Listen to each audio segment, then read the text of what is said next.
Hello, everybody, and welcome to today's webinar, How to Run an Effective Search Query Report in Less Than 15 Minutes. Welcome, everybody, today. This is hosted by Hannafin Marketing. My name is Jamie Newton, and I am the Communications Manager for Hannafin, and I'll be your moderator. And your presenter is Miss Elena Thompson. She's an account manager here at Hannafin. She's also speaking at HeroConf London in October. We'll get more into that a little bit later, but we're pretty pumped to have her speak. A little bit more about Elena. She's an adjunct instructor at the Kelley School of Business, which is part of the university here in town, Indiana University. Go Hoosiers! And she teaches the course, The Computer in Business. She also blogs on PPC Hero. If you want to follow her on Twitter, you can at Elena P. Thompson.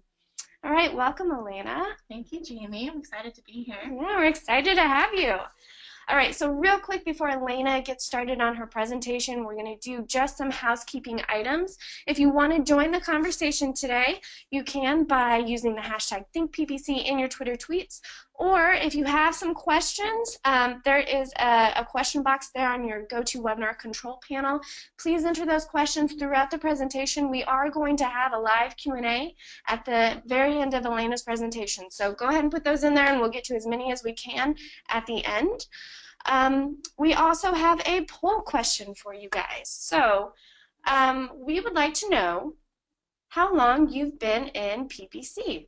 So have you been in PPC for less than a year, 1 to 3 years, 3 to 5 years, or 5+ years? So go ahead and fill that out. And while we're waiting for the results, Elena, how long have you been in PPC? So at Hannafin, we call our anniversaries anniversaries. And my anniversary was just last week, actually. Woo. So I'm celebrating my first year in PPC and looking forward to several more. Fantastic. Yeah, she finally gets to click that button 1 to 3 years and not less than 1 year. Yeah. So let's see what the results are.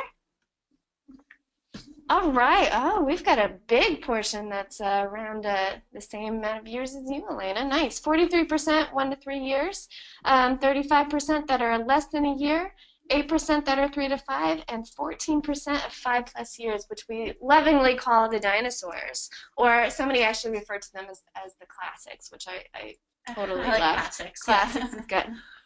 So welcome, everybody. Thanks for being on the webinar today. Let's go ahead and get started. Elena, take it away. All right. Thanks, Jamie. So we're going to dive into search query reports. This actually was a topic I really wanted to cover because I've spent a lot of time doing these in my first few months in PPC. It's one of the easier tasks to understand, but one of the tasks where you can really lose a lot of your time if you're not doing it efficiently. So I wanted to make sure that we all have some tools at our disposal that we can help us be a little more efficient with our search query reports. So we're going to go through the agony of search query reports and how this all came about, the solution, which in my opinion is Excel pivot tables, and then a step-by-step of how to create a search query report or SQR with a pivot table in Excel, and then we'll show another example that's not step-by-step. All right, so this pretty much exemplifies my feelings after the first few search query reports that I did. I was working for an e-com client that had thousands and thousands and thousands of rows of keywords and search queries, and I was just filtering and sorting through this document, and it got tiring. I would get confused. Maybe I just lacked focus, but I think it's a problem that really a lot of people struggle with because there's so many different ways to filter and sort your data in an Excel worksheet, and it's easy to lose track of your takeaways as you resort different columns. And here's a perfect example. This is fake data, just so you know. These are words that I did a lot of finding and replacing with a random account and combined a couple other pieces of data from other accounts. So this really is nonsensical data. However, this was the actual length of the document. It was 18,394 rows, and that's for your average e-com client for search queries for the last 30 days. There's no way any of us have time to look at these row by row, or even really sorting and just looking at the top 100 words or so in terms of cost or conversions. It's still going to take a lot of your time. It's crazy. So the third time that my manager actually asked me to do an SQR, I finally had to fess up and say, I can't do these the way that I've been doing them. It's taking me way too long. I feel like I could be much more productive if I either learned how to do these faster or didn't do them at all. So obviously we have to keep doing them, so I needed to learn a faster way. So I talked to my manager, which is Jake Brown, and you should probably read up on his articles on PPC Hero if you haven't already. He does a lot of Excel articles, and that's really where I learned a lot of my tips and tricks, but this is his method, doing search query reports through pivot tables, and it saved me a ton of time moving forward.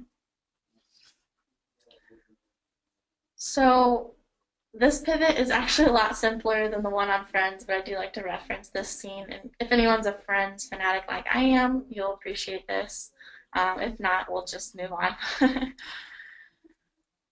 But there's a lot of benefits to pivot tables. Like I said, instead of filtering and sorting on thousands and thousands of rows just on a regular sheet, you can do the filtering and sorting in this nice, clean pivot table builder, which will aggregate all of your search queries. So even if a search query appears in multiple rows, by adding your search term down here in the rows portion of your pivot table builder, you're aggregating all of the times that that search query matched with various keywords in your account, which then makes all of the analysis much simpler.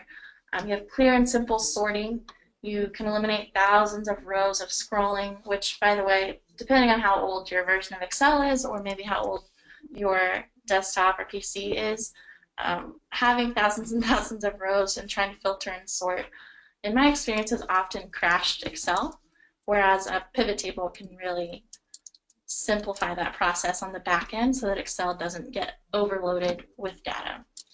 And then you can also find multiple takeaways from the same set of data. So you can pull all of your columns and your information from AdWords and then pivot that data over and over and over while looking for different takeaways, and then you'll end up with multiple worksheets full of several takeaways, whether that's negative keyword lists or keyword expansion. There's lots of takeaways you can get from one set of data.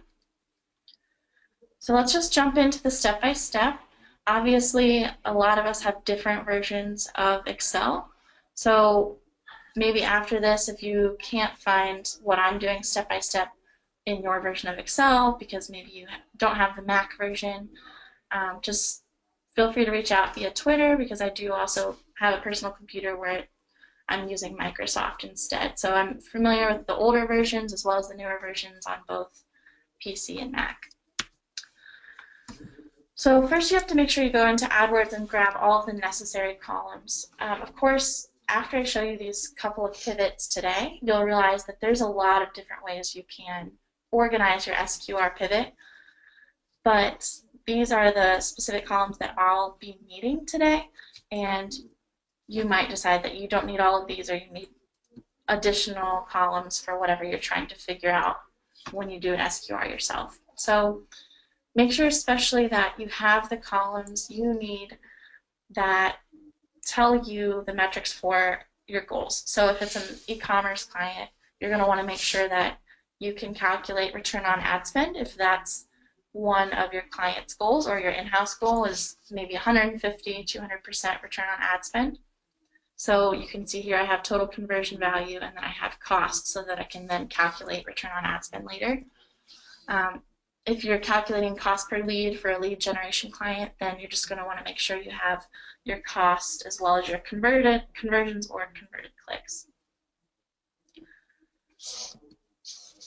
So the two types of SQR pivots we're going to go through today focus on keyword expansion and limited spend. So keyword expansion will be for the clients or the in-house marketers that have extra budget They want to grab more market share with that extra budget, and you need to figure out what search terms are already coming into your account on occasion because of some of the broad keywords that you have, and are those words giving you a return on ad spend or a cost per lead that's within or above your goal range.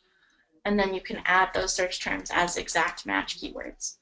The other scenario, limited spend, that's going to be probably more often for small business accounts where you need to pull somewhere and you want to start with, of course, the keywords that really are not converting for you. Maybe they're irrelevant, maybe they just have a lower average order value that you can't afford right now. That's going to be the focus of the second SQR. So first of all, before we jump into either of those, it's important, in my opinion, that you have some sort of identification for brand within your columns. So let's say you've downloaded all the columns I mentioned a couple slides ago. If you have brand in the name of either your campaign or your ad group, then you're set and you can ignore this. If not, no problem. You're just going to want to add another column at the end of all of the data you've already downloaded.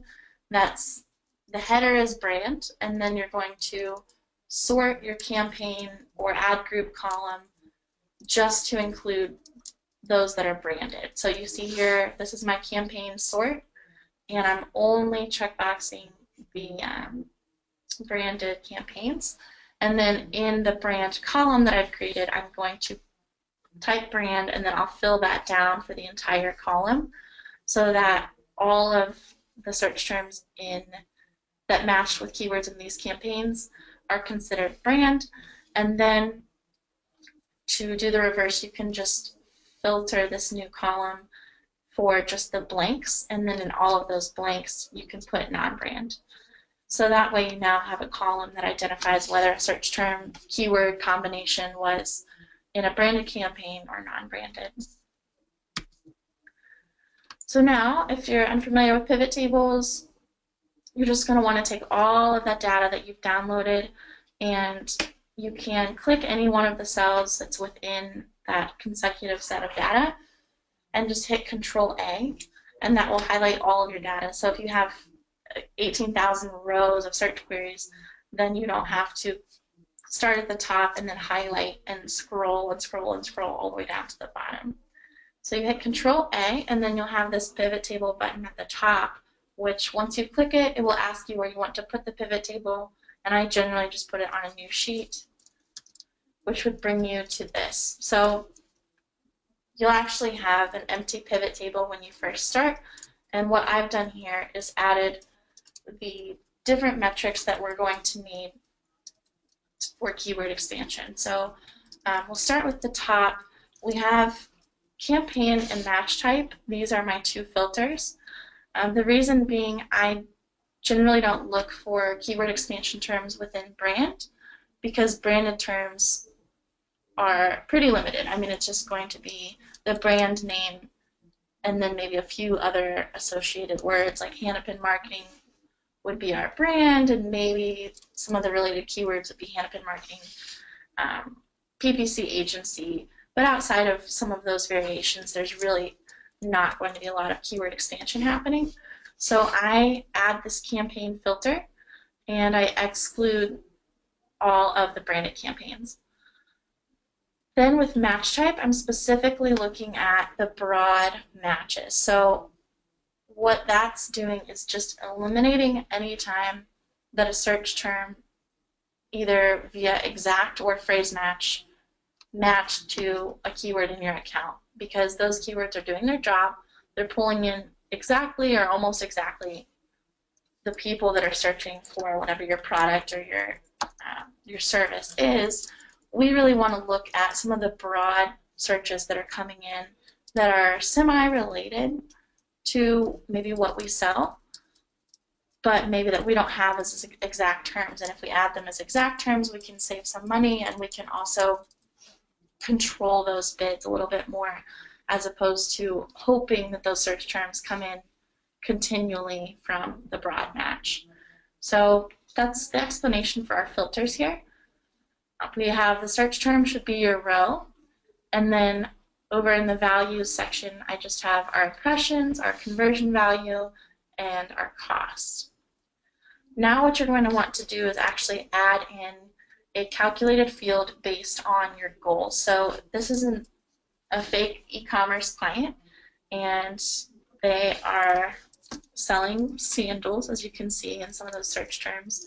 And so their goal, hypothetically, we'll say it's 200% return on ad spend. So we want to not only have the 3 metrics I've already added, the impressions, conversion value, and cost, but I also want to know what the return on ad spend was for each search term. So if you right-click or double-click on your pivot table, you will get this drop-down where you can choose formulas, and then you can calculate a field. And so what we'll do in this scenario, we have a goal metric, which is our return on ad spend. So you just create whatever label you want there. And then the formula should just be an equation that's made up of the fields below. So total conversion value divided by cost. And then usually there's an add button, and then you'll hit OK.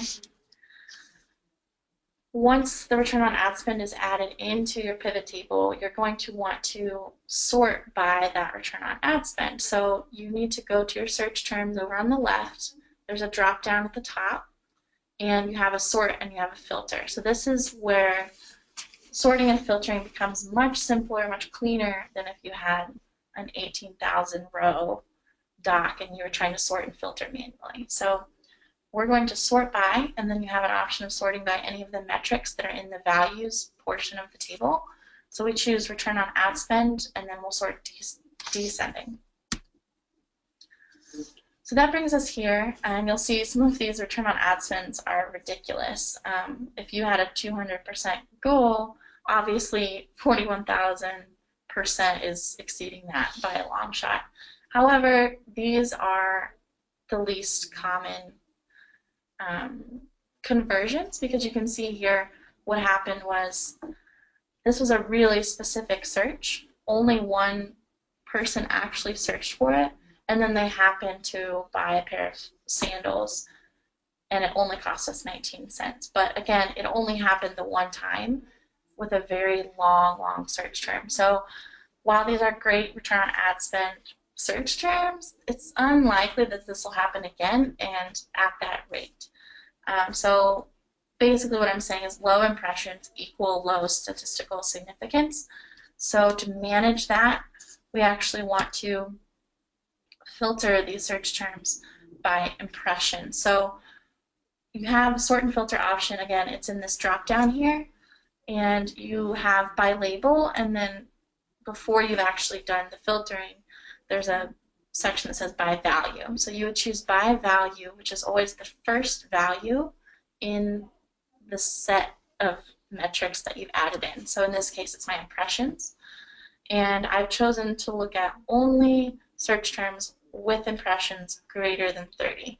So that means at least 30 people were searching on those terms, and then maybe they clicked and converted, maybe they didn't, but at least it's a more significant search term than just the one-off, very specific color, shape, size product searches that generally don't happen twice.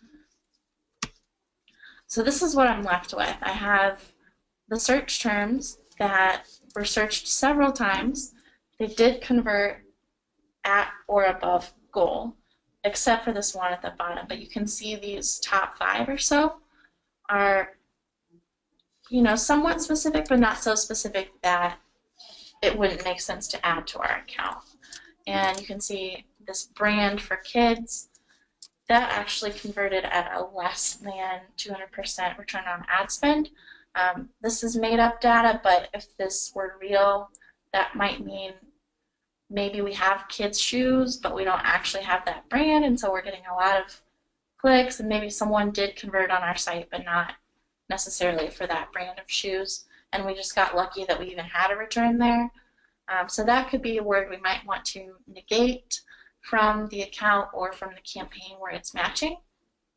Otherwise, you have these 5 terms that would probably be very valuable to add into your account, and that way you have control over your bids and you have more of what your customer is looking for.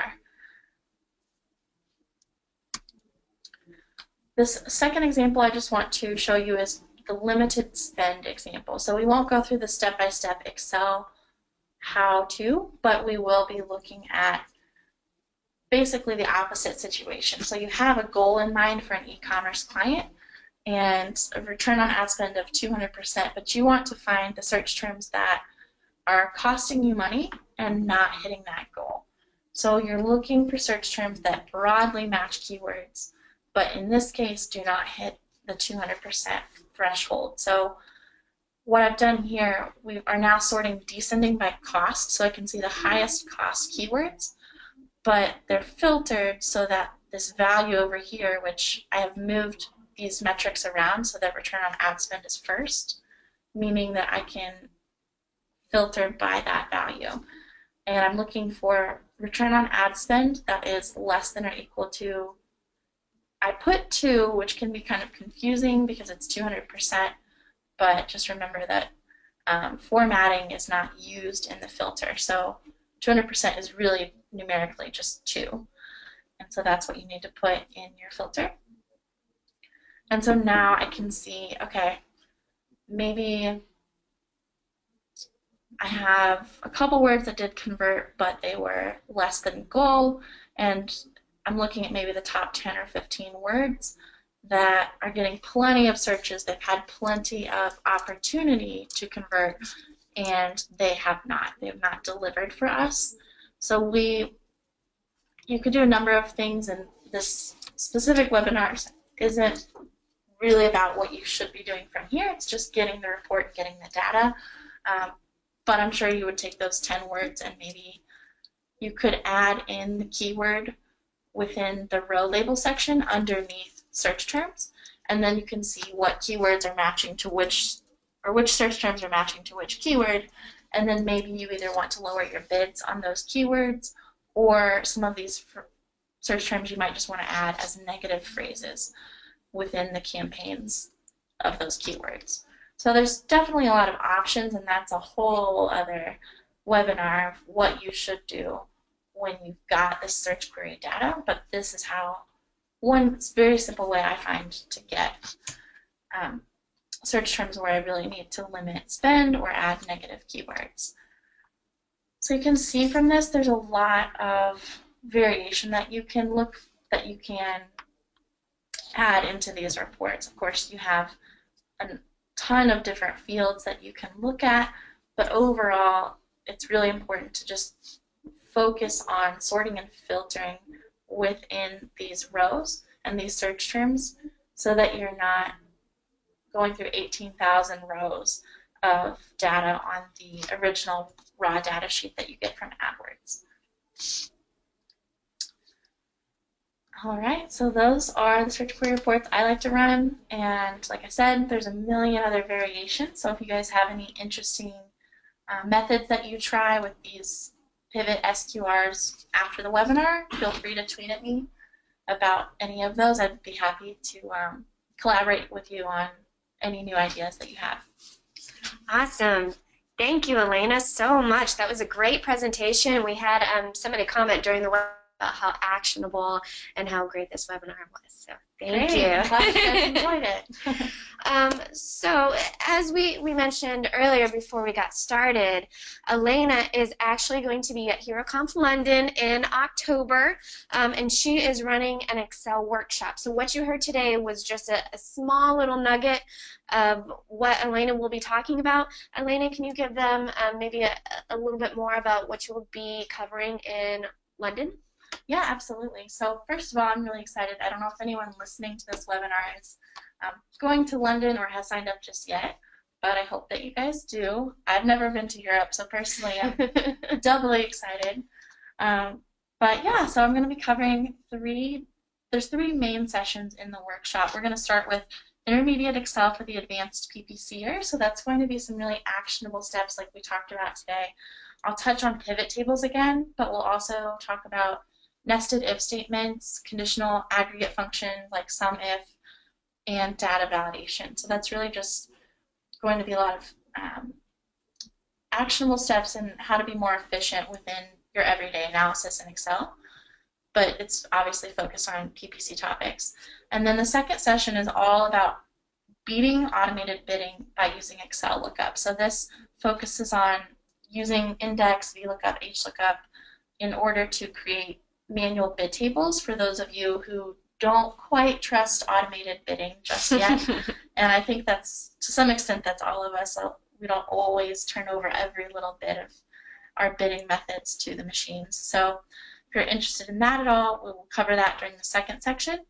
And then our third session is focused on Excel Solver. So trying to use Excel Solver to maximize on your conversion goals, which can be really, really helpful for clients that are expanding or just trying to optimize your budget across dozens of campaigns. And then our last session is just going to be Excel and beyond. So I'm really excited about Microsoft Power BI. If you guys haven't really heard of that yet, I definitely recommend doing a quick Google search and checking it out. It's a fantastic tool that combines with Excel data and analytics data really, really well. And it's going to be really, really good for data visualization. So we're going to look into that and how we can expand with that in the future of Excel. Great. Well, it sounds like it's going to be an amazing workshop, and I know Elena is a great presenter and a great teacher. So you guys, if you can make it there, please do. We are also, so we host HeroConf London in October. We're also, HeroConf is going to be in LA next April. So if you are on the West Coast or, well, I guess wherever you're at, if you haven't checked out London, again, it's definitely worth a look. Go to heroconf.com. There's London and then there's LA. It's an amazing conference. So actionable, so many different, just awesome speakers and great little nuggets to take away. So check it out. All right, so we are going to go ahead. We have a quick offer for you guys, but if you have your questions, go ahead and get them in there. So the offer today is, and let me go ahead and launch this, is if you would like an account analysis from Hannafin. So what is an account analysis? It is for companies and brands that are spending $20K per month in ad spend. One of Hannafin's experts looks in your account and compares the structure and results to industry standards. It's a really, really great, especially if you are with an in-house PPC team. This is a great way to double check your work with a fresh set of eyes on the account. So if you are interested in that, go ahead and fill out that, yes, I'd like an account analysis from Hannafin. If not, just fill in that no thanks. All right, so let's go ahead to the questions. Well, here we go. Couldn't see the questions. There we go. Okay, so this is from Dave. He says we don't use Excel tools or Microsoft tools, so can LibreOffice Calculator be used for the pivot tables? I'm not familiar with this tool, so I'm sorry if I'm butchering that.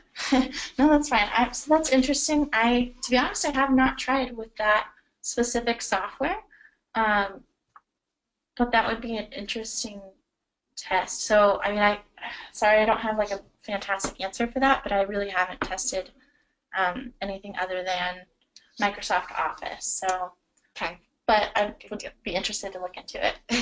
Great. I've had a couple of questions about this. Yes, we will be sending you the recording and the slides to all registrants via email, so be on the lookout for that within the next 2 days. If you don't get it tomorrow, you will certainly get it on Monday. And the last question, Elena, is you had mentioned earlier not to use numbers in the Excel document. Can you explain why? Yeah, so that question, so this is more about the filters in your pivot table and why you should or should not use numbers in those. So this, basically I only use campaign or match type up in the filters portion because you can actually accidentally skew your data if you put numeric values in that filter section. So this is a perfect example on this slide of what happens when you download search query report data from AdWords.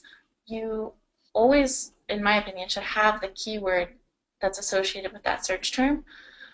But sometimes you get the same search term can be matched, especially with broad and phrase, it can be matched to multiple keywords in your account. So sandal shop BOGO versus sandal shop.